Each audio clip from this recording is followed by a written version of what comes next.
예, 2022년도 12월 21일 수요 성경 공부를 우리 함께 계속 진행하도록 하겠습니다. 저희들이 지난 시간에 침례에 관해서 함께 말씀을 나누었는데, 오늘 이 시간 누가 침례 줄 권한을 가지고 있는지, 또 왜 침례를 받아야 하는가 하는 이 두 가지 내용에 대해서 함께 하나님의 말씀을 상고하도록 하겠습니다. 잠시 기도하시고 함께 교제를 가지고 성경 공부를 진행하겠습니다.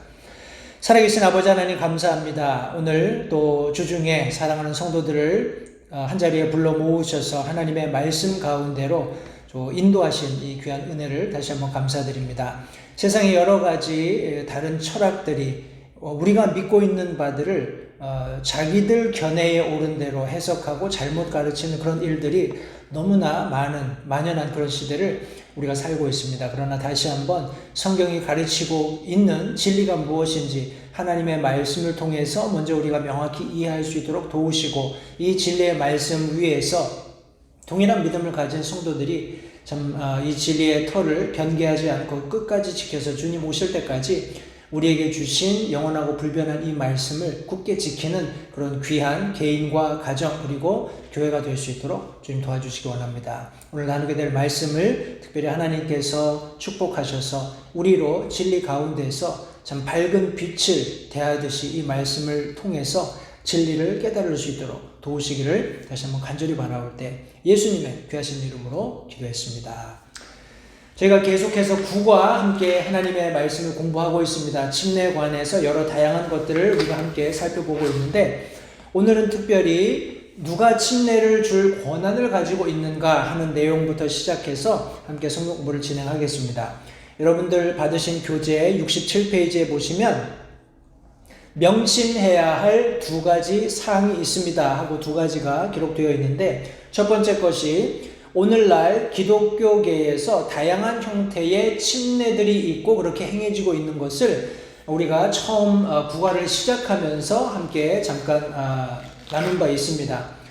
여기 여러 가지 다양한 특별히 요약한다면 세 가지 정도의 다른 형태의 이런 침례가 행해지고 있는데, 물을 뿌리는 혹은 물을 붓는, 그리고 우리가 행하는 것 같은 물에 잠기는 침수례 물에 잠기는 침수례가 각각 행해지고 있다는 것을 우리가 이미 서론 부분에서 함께 나누었습니다. 그리고 또 다른 한 가지 사항은 에베소서 4장 5절 말씀에 의하면 오직 한 가지 침례만 있다라고 성경이 말씀하고 있습니다. 따라서 앞서 살펴보았던 여러 가지 다양한 형태의 그런 침례의 행위들이 모두 옳을 수는 없습니다. 그 중에 한 가지가 정확히 성경이 말씀하고 있는, 그리고 오늘날 주님의 몸된 교회 가운데 요구하고 있는 침례로 우리가 정의할 수 있겠는데, 과연 그렇다면 이 침례를 줄 수 있는 권한은 하나님께서 누구에게 주셨는가 하는 내용의 말씀을 함께 살펴보도록 하겠습니다. B번 항목에 보시면 침례를 줄 권한은 신약 성경 교회들에게 주어졌습니다 라고 명확히 명시하고 있습니다. 그래서 그 내용들에 대해서 조금 더 살펴보게 될 텐데요. 우리 주 예수님께서는 하늘로 승천하시기 직전에 자신의 사역이 지속되어야 한다는 명령을 남기셨습니다. 우리가 잘 아는 지상 명령을 마태복음 마지막에 남겨두셨는데, 특별히 28장 19절 20절, 또 마가복음 16장 15절, 누가복음 24장 46절 48절, 그리고 요한복음 20장 21절, 그리고 사도행전 1장 8절에 각각 잘 나타내 주고 계십니다. 그래서 우리가 방금 인용한 이 말씀들을 찾아 읽고 요약을 하게 될 텐데, 우리 먼저 마태복음 말씀을 살펴보겠습니다. 마태복음 28장 19절 20절. 그러므로 너희는 가서 모든 민족들을 가르치고 아버지와 아들과 성령의 이름으로 그들에게 침례를 주며 무엇이든지 내가 너희에게 명령한 모든 것을 그들에게 가르쳐 지키게 하라. 보라, 내가 세상의 끝까지 항상 너희와 함께 있느니라 하시니라. 아멘. 마가복음 16장 15절 말씀도 같이 보도록 하겠습니다. 마가복음 16장 15절 말씀입니다. 그분께서 그들에게 이르시되 너희는 온 세상에 가서 모든 창조물에게 복음을 선포하라. 누가복음 24장 말씀 계속해서 살펴보겠습니다. 누가복음 24장 46절로 48절까지에 있는 말씀입니다. 또 그들에게 이르시되 이같이 기록되었은즉 이같이 그리스도가 고난을 받고 셋째 날 죽은 자들로부터 일어나는 것이 마땅하며 또 회개와 죄들의 사면이 그의 이름으로 예루살렘에서 시작하여 모든 민족들 가운데 선포되어야 하리니 너희는 이 일들의 증인이라. 요한복음 20장 21절 말씀 계속해서 함께 보겠습니다. 요한복음 20장 21절 말씀입니다. 이에 예수님께서 다시 그들에게 이르시되 너희에게 평강이 있을지어다. 내 아버지께서 나를 보내신 것 같이 나도 너희를 보내노라 하시니라. 그리고 사도행전 1장 8절 우리 잘 아는 말씀인데 사도행전 1장 8절 말씀 같이 보겠습니다.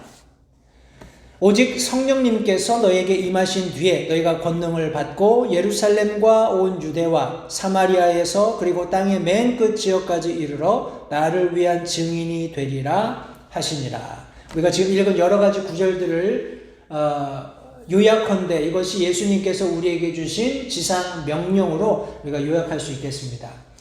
주님께서는 자신의 제자들에게 이것들을 말씀하셨습니다. 그렇지만 만일 그분께서 이 임무를 그때 그곳에 육체적으로 있었던 제자들에게만 주셨다면 그 명령은 이제 더 이상 우리에게 적용될 수 없습니다.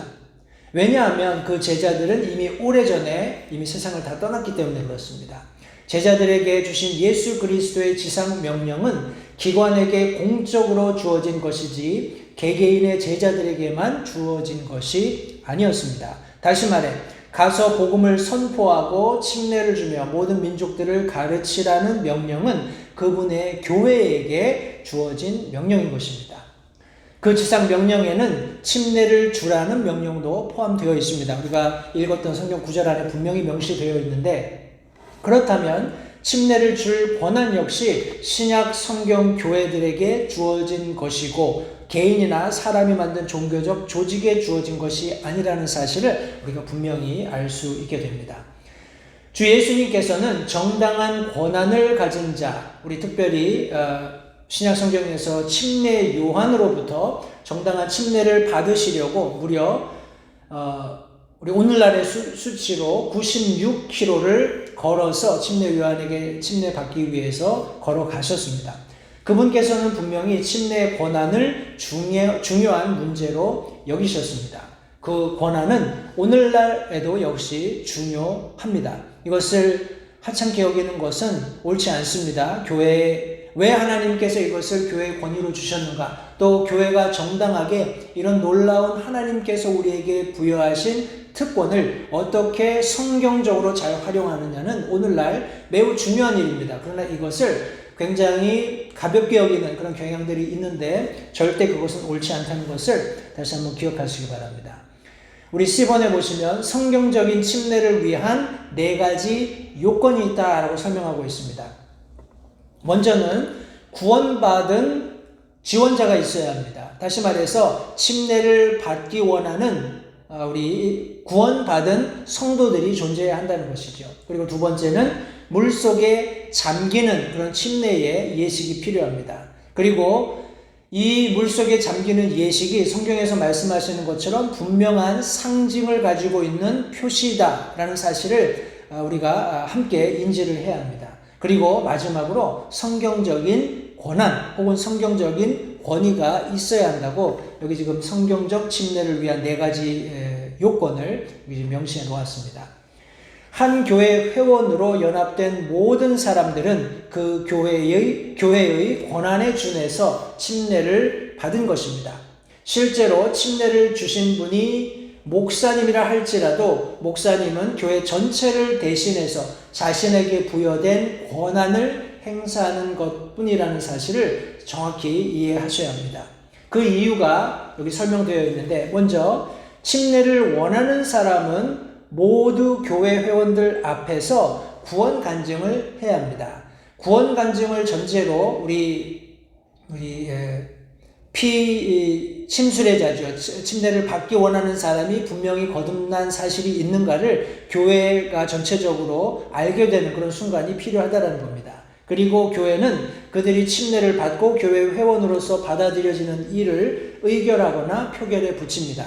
통상 교회 앞에 구원 간증을 하게 되면 우리 사회자 대부분 이제 목사님이 그 사회를 진행하시게 되는데 성도들에게 묻습니다. 우리 모 형제 혹은 자매의 구원 간증에 따라서 우리가 교회가 침례를 베풀기 원하는데 이에 동의하시면 우리 뭐 손을 들어 달라든지 적법한 교회 안에 그런 표결 절차를 따라서 성도들의 대개의 경우에 뭐 전원이 되겠습니다만 그런 적절한 어떤 투표 규정에 의해서 성도들이 동의하면 그 구원 간증했던 분에게 침례를 베풀어서 교회 회원으로 받아들이는 것이 일반적인 그런 침례 예식의 과정 중에 하나입니다.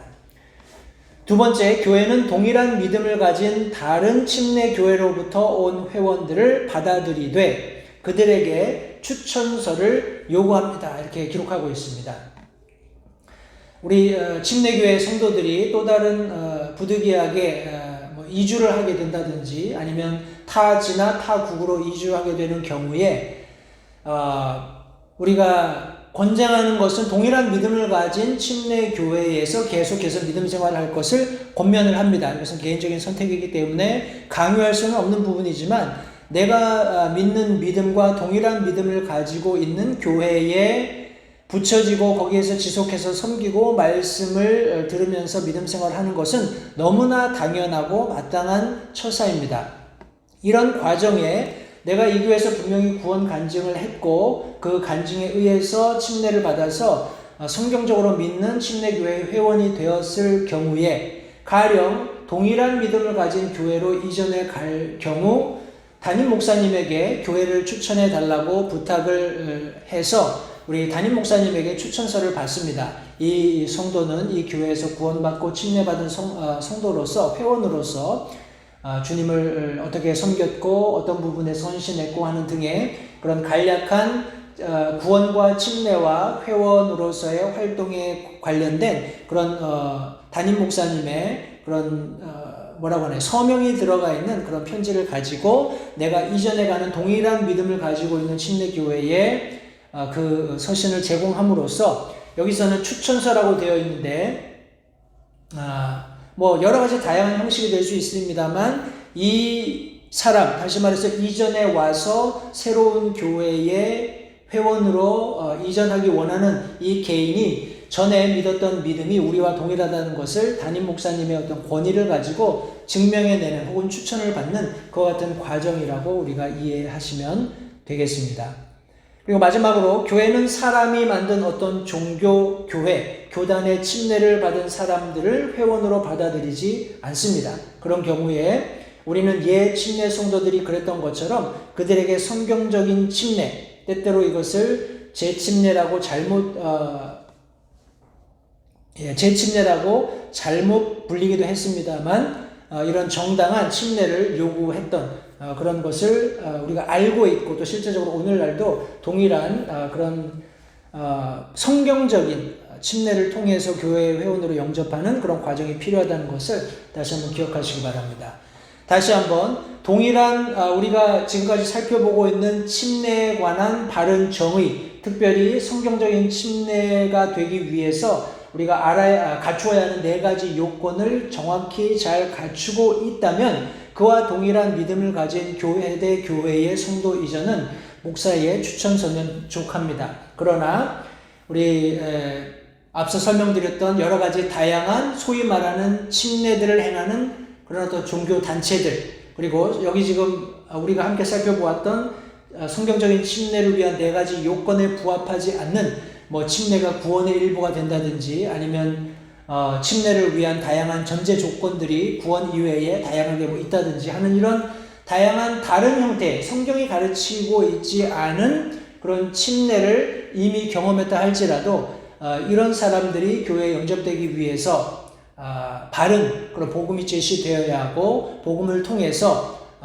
회심하는, 구원받는 그런 분명한 과정이 있어야 하고 그 구원을 근거로, 구원 간증을 근거로 교회의 권위를 가지고 침수례의 그런 침례를 통해서 교회 회원으로 영접하는 이런 과정들이 있어야 한다는 것을 다시 한번 기억하시기 바랍니다.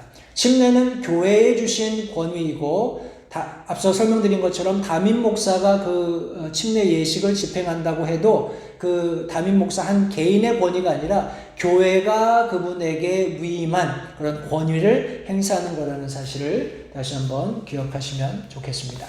그렇다면 우리 왜 침례를 받아야 할까요? 우리 이 마지막 우리 항목들을 함께 나누고 말씀을 오늘 요약할 텐데, 어떤 사람들은 침례를 그다지 중요하지 않은 것으로 간주하여 불필요한 것으로 여기거나 그것을 그리스도인이 되는 데 있어서 선택 가능한 부차적인 요소로 생각을 합니다. 이와는 달리 하나님의 말씀은 그 규례, 우리 영어로는 ordinance라고 하는데 그 규례를 아주 강조하고 있습니다. 우리가 잘 알고 있는 침례 교도들의 여러 가지 특징들 중에 두 가지 ordinance, 두 가지 규례가 있다라고 말씀드렸습니다.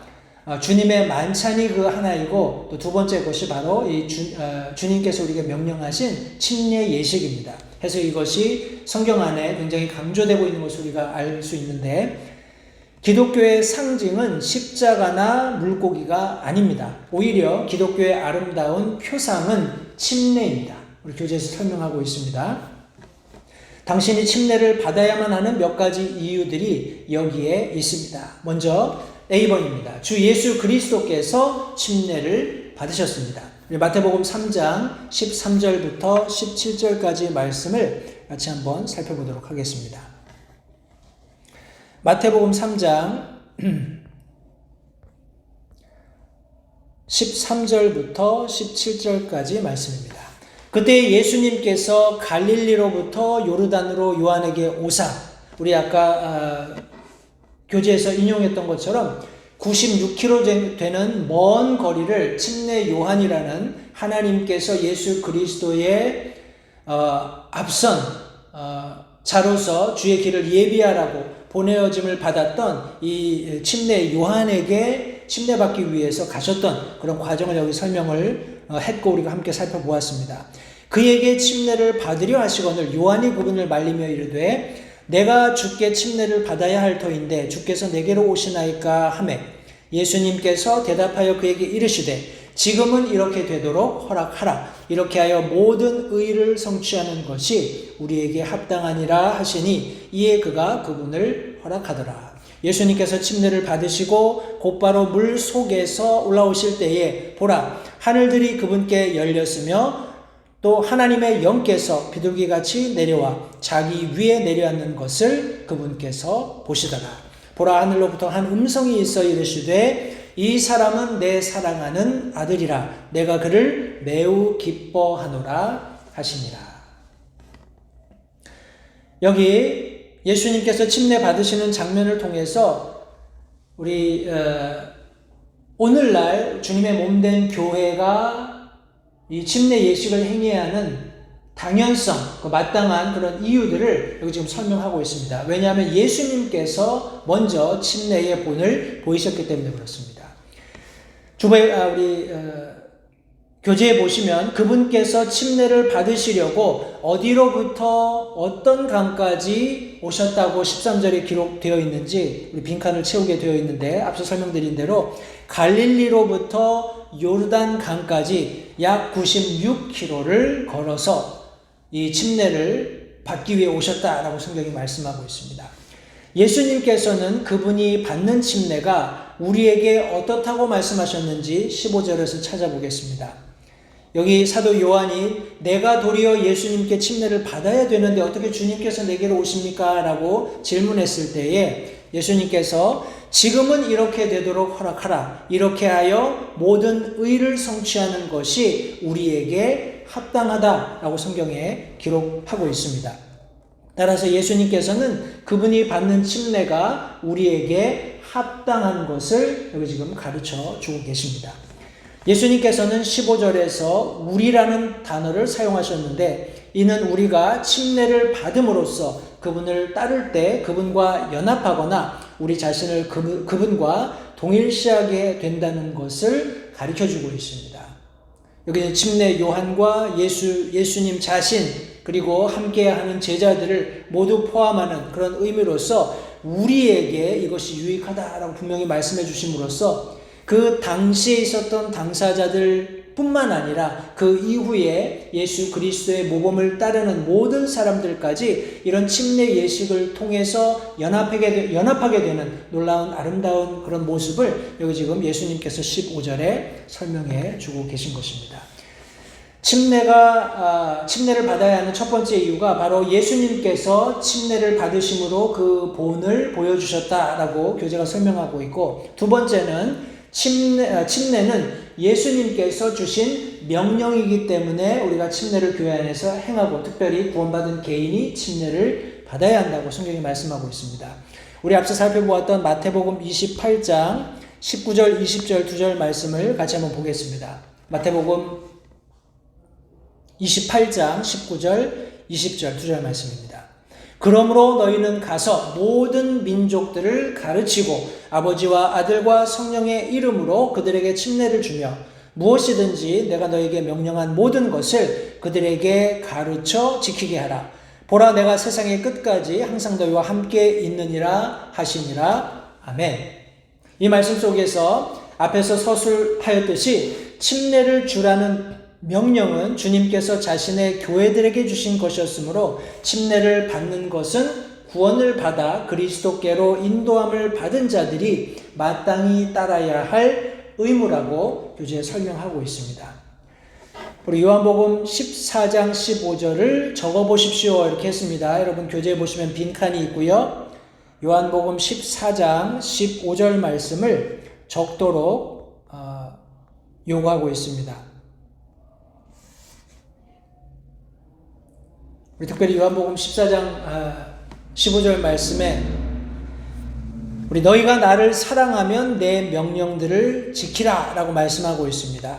이것은 뭐라고 할까요? 어떤 전제 조건을 가지고 우리의 행위를 규정하는 그런 놀라운 말씀인데, 만일 우리가 예수님을 사랑한다면 예수님께서 우리에게 주신 명령들은 우리 삶에서 지켜져야 합니다. 그죠? 여러 가지 다양한 개인적인 혹은 가정 안에서 교회들이 경험하게 되는 여러 가지 다양한 그런 문제들이 있습니다. 이런 문제들 우리가 대면하게 될 때 성경이 말씀하시는 대로 따라 사는 것은 어떻게 보면 굉장히 쉬울 수도 있고 어떻게 보면 굉장히 어려울 수도 있습니다. 그러나 우리가 하나님의 말씀대로 순종하는 삶을 훈련하면서 살아가다 보면 이런 세상에서 경험하게 되는 문제들이 우리가 생각하는 것보다 훨씬 쉽게 해결될 수 있다는 것을 성도님들 발견하시게 될 겁니다. 왜냐하면 창조주께서, 우리를 사랑하시는 하나님께서 그것을 명령하셨기 때문에 그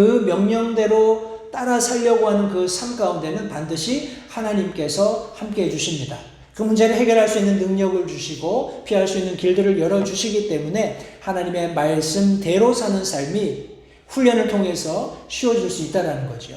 그러나 우리가 하나님의 말씀을 통해서 구원받고 가장 첫 번째 우리가 순종해야 되는 것이 있다면 바로 주님께서 우리가 명령하신 것처럼 교회의 권위로 침례를 받아서 주님의 몸된 교회의 회원으로 더해지는 것입니다. 그 가운데서 영적인 성장이 가능하기 때문에 그렇다고 성경이 말씀하고 있는데, 특별히 우리 방금 읽었던 요한복음 14장 15절 말씀, 너희가 나를 사랑하면 내 명령들을 지키리라. 어찌 보면 침례에 순종하는 것은 물론 이것이 주님께서 우리에게 주신 명령이기도 하지만 우리가 주님을 사랑하는 분명한 증거로서의 분명한 행위가 된다는 것도 겸해서 성도님들 알아두시면 좋겠습니다.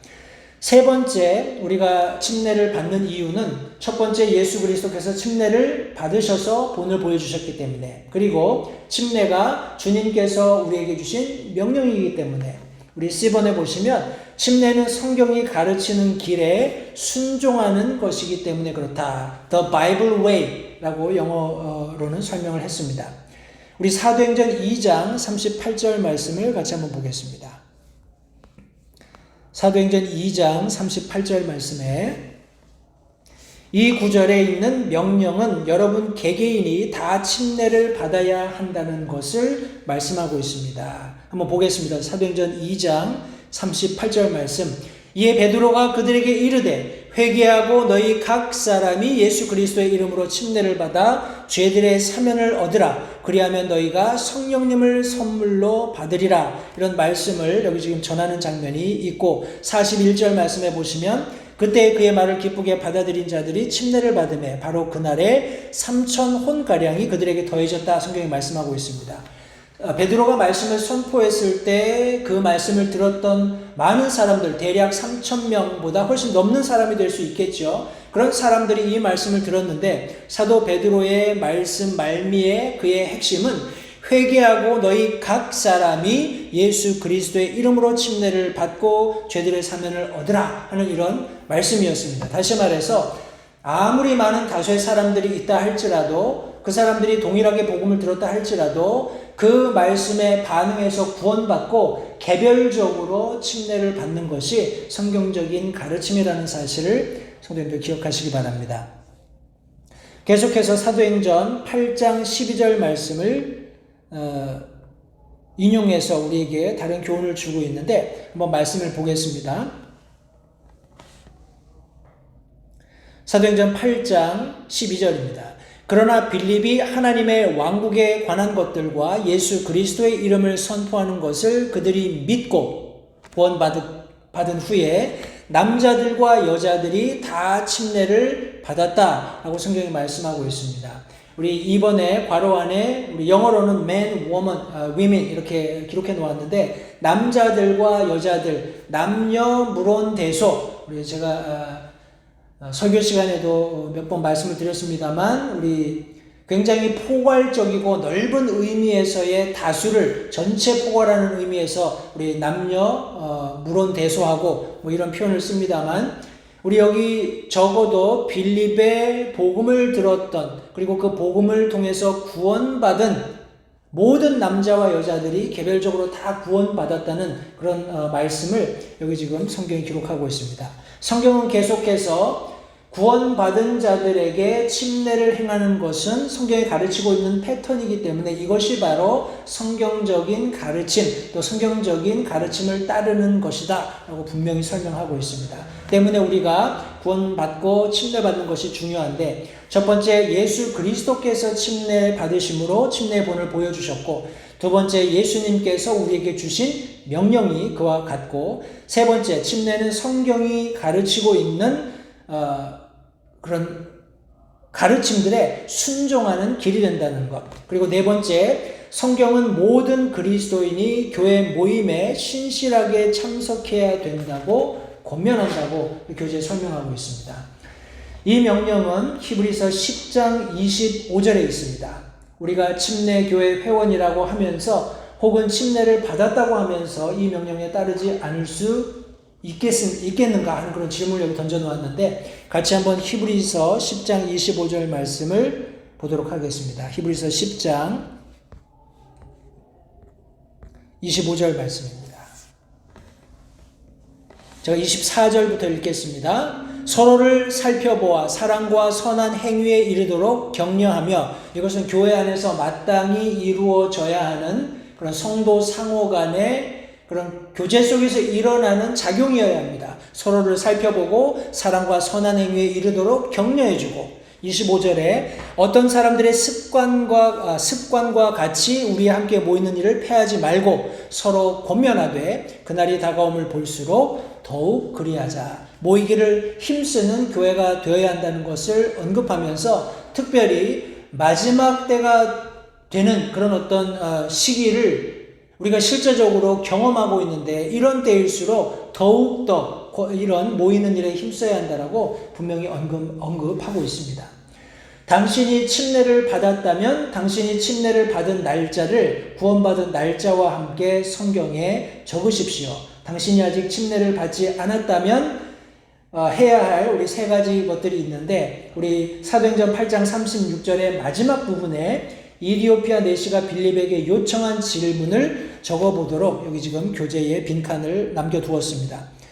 우리 사도행전 8장 36절 말씀을 같이 한번 보겠습니다.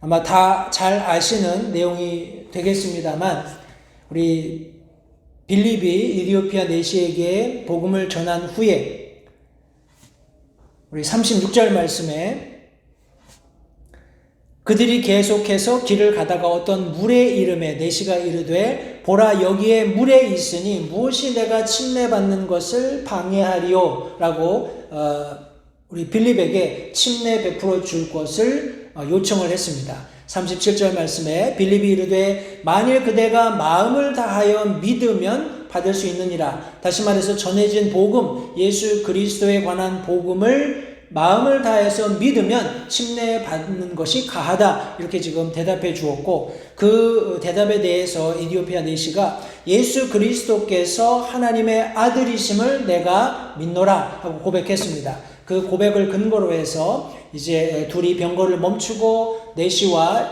빌립이 함께 물에 내려가서 침례가 베풀어지는 장면이 이제 계속해서 기록되어 있습니다. 사도행전 8장 36절의 마지막 부분, 다시 말해서 36절의 마지막 부분, 여기 물이 있으니 무엇이 내가 침례받는 것을 방해하리요. 다시 말해서 내가 구원받았으니 무엇이 내가 침례받는 것을 방해하리요. 이런 마음가짐을 가지고 침례를 받으셔야 한다는 것을 여기 지금 성경이 말씀하고 있습니다. 여기 두 번째, 당신 자신의 상황에서 당신 자신의 말로 이 질문에 답하십시오. 우리 앞서 설명드렸던 것처럼 이 빌립과 이디오피아 내시의 그런 어떤 대화를 근거로 해서 여러분들이 지금 어떤 상황에 있는지 여러분 자신의 말로 이 질문에 한번 대답해 보시기 바랍니다. 그리고 왜 지금 주님께 순종하는 것을 결단하지 않으시겠습니까? 혹 여러분들이 교회는 오래 다녔지만 구원은 받았지만 아직 성경적인 교회의 침례를 통해서 회원으로 영접되신 적이 없다면 성도님들 우리가 함께 나눈 성경 말씀의 근거로 이것은 어떤 개교회의 어떤 뭐라고 할까요? 가치관이나 철학이나 가르침이 아니라 성경 하나님의 말씀이 가르치고 있는 말씀의 핵심입니다. 다시 말해서 구원받은 한 개인이 그 자신이 구원받은 그 간증을 교회 앞에 공개적으로 시인함으로 예수 그리스도께서 우리 여기 이디오피아 내시가 얘기했던 것처럼 예수 그리스도께서 하나님의 아들이신 것, 그분께서 나를 위해 갈보리 언덕에서 피 흘려 돌아가신 것, 그리고 그분께서 장사 지낸 바 되셨다가 무덤에 묻히셨다가 다시 살아나셔서 지금 하나님의 보좌 우편에 앉아 계신 것, 나를 위한 대속의 보혈을 흘리신 것, 이것이 전적으로 내게 구원 베풀어 주기 위해서 행하신 것이라는 것을 개인적으로 믿는 그런 분명한 구원, 그런 중생의 거듭남의 경험이 있을 때 이것을 교회 앞에 공개적으로 시인하고 교회의 권위로 침례를 받아서 그 교회의 회원으로 영접되어서 그 가운데에서 성령께서 주시는 여러 가지 다양한 은사들, 선물들을 활용함으로써 교회를 세워나가는, 교회를 에디파잉하는 그런 귀한 헌신을 지속해 갈 수 있다는 사실을 성도님들 기억하시기 바랍니다. 여기 마지막에 네모난 박스 안에 침례라는 주제에 관해 성경을 공부하면서 주님께서 이 침례의 단계를 내게 요구하신다는 것을 알게 되었습니다. 따라서 나는 다음 예배의 초청 시간에 앞으로 나가 침례를 받기 위한 구원 간증을 하고 나 자신을 주 예수 그리스도와 함께 공개적으로 연합시킬 것과 이 교회의 적극적인 회원이 되어 헌신할 것을 하나님의 은혜로 결단합니다 하고 서명하고 일자를 적도록 되어 있습니다. 통상 이런 뭐라고 하나요? 서면에 따른 이런 결단들은 우리 한국교회에서는 잘 하지 않지만 저희가 우리 사용하고 있는 성경 교재는 원래 영어로 쓰여져 있습니다. 그리고 그것을 한글로 번역한 것이기 때문에 다소 우리와 낯설 수는 있겠습니다만 이런 결단, 내가 구원받았고 구원받은 것이 너무나 분명한데 아직까지 교회 회원으로 침례를 통해서 영접된 사실이 없다면 이 성경 공부를 마치는 시점에 그런 결단을 하는 것도 굉장히 의미 있고 중요한 여러분들 믿음 성장의 어떤 계기가 될 것이라고 확신합니다. 다시 한번 우리가 함께 나누었던 특별히 침례에 관한 말씀들 차근차근 다시 한번 교재를 살펴보시면서 과연 내가 믿었던 침례란 무엇이고 우리가 성경을 근거로 함께 성경 공부했던 이 침례가 무엇인지를 정확히 이해하시고 가령 이것이 동의가 된다면 아직 침례에 순종하지 않은 분들은 침례에 순종하실 수 있게 되기 바라고, 이미 침례에 순종하신 분들은 더 힘써서 주님의 몸된 교회 안에서 서로 영향력을 미치면서, 선한 영향력을 미치면서 교제 가운데 서로 모이기를 힘쓰면서 꾸준히 교회 출석하셔서 우리가 모두 동일한 진리의 말씀 위에서 함께 자라가는 귀한 역사가 있었으면 좋겠습니다. 이제 2022년도 대략 한 주 정도 남았습니다. 이제 남은 며칠 동안에 성도님들 특별히 한 해 마무리 잘 하실 수 있게 되면 좋겠고요. 하나님께서 뜻하시면 새로운 한 해를 우리에게 주시겠습니다. 우리 기도하는 마음으로 어떻게 새로운 한 해를 살 것인지도 겸해서 한 해를 정리하면서 생각해보는 그런 시간들이 되시기 바라고, 그저 살다 보니까 한 해 두 해 지납니다, 이런 이야기를 하기에는 성도님들, 우리가 살고 있는 이 시대가 너무 주님께서 오시겠다고 약속하신 그 시기에 너무나 가깝습니다. 시간을 아껴야겠고요.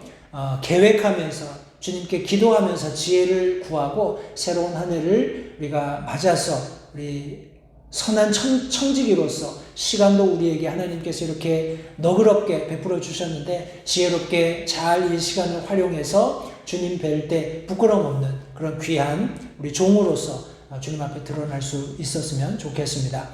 돌아오는 주일은 12월 25일 우리 크리스마스 주일인데, 우리 연합 합동 예배로 우리 함께 오전 10시에 예배를 드리겠습니다.